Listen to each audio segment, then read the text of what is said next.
Sa sobrang hilig ko magkape, naisip ko bakit hindi ko subukan yung mga coffee shop sa bawat bansa na pinupuntahan ko. So since nasa Estonia ako, inisa-isa ko yung mga coffee shop na pwede kong puntahan. Since nasa Old Town ako, inuna ko na nga puntahan itong Maya Smoke Cafe. Maya Smoke meaning sweet tooth and Estonian. It has been operating since 1864, making it the oldest continuously operating cafe in Estonia. The elegant interior with its chandeliers, dark wood, and antique mirrors has been untouched since 1913, giving a real sense of stepping back in time. Since 2004, it's been owned by Kalev, the largest and oldest confectionery brand in Estonia.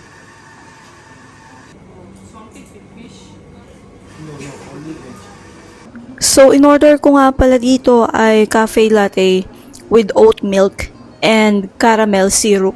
Yun lang kasi yung available nila for iced coffee. I'm gonna be real honest with you. I did not like the coffee. It was just okay, so probably 3 out of 5. Let's go to the next coffee shop. Tingnan natin kung magpapalpitate na tayo. Etong next coffee shop na pupuntahan natin, actually nadaanan ko lang siya. Pero wala talaga siya sa listahan ko. Grabe, ang aesthetic ng lugar. Imagine this while enjoying your coffee.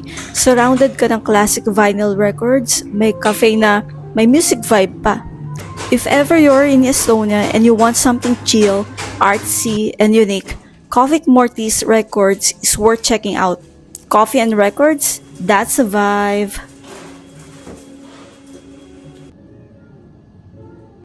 O diba, ang chill lang, hindi pa crowded.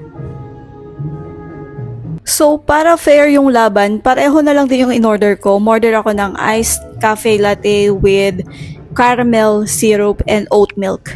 And this time, hindi ako nabigo. Ang sarap ng kape nila. 4.5 out of 5. So, after ng second coffee shop ko, I decided na umuwi muna sa capsule. And I will continue tomorrow the coffee shop hunting. Good morning, sleepyhead! Sakto dahil hindi tayo nakatulog ng maayos sa capsule. Kakapit na lang tayo sa kape.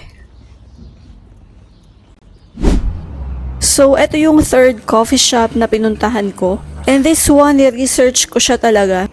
At sa tingin ko, ito yung favorite coffee shop ko so far. Tignan nyo naman yung ambience. Ang ganda, diba? Very cozy and relaxing. So again, umorder ako ng iced cafe latte with caramel and oat milk.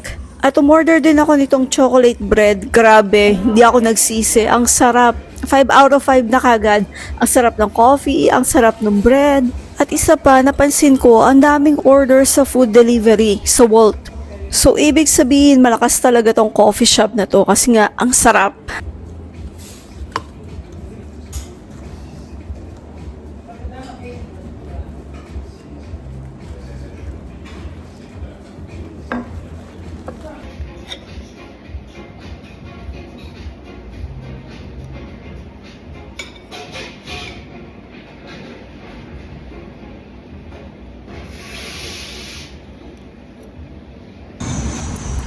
Naglalakad ako papunta sa next coffee shop. Malapit lang nakita ko. Ang ganda pala dito sa Estonia kapag binigyan nyo siya ng time para ma-explore. First time ko lang kasing i-explore ang Estonia aside from Old Town.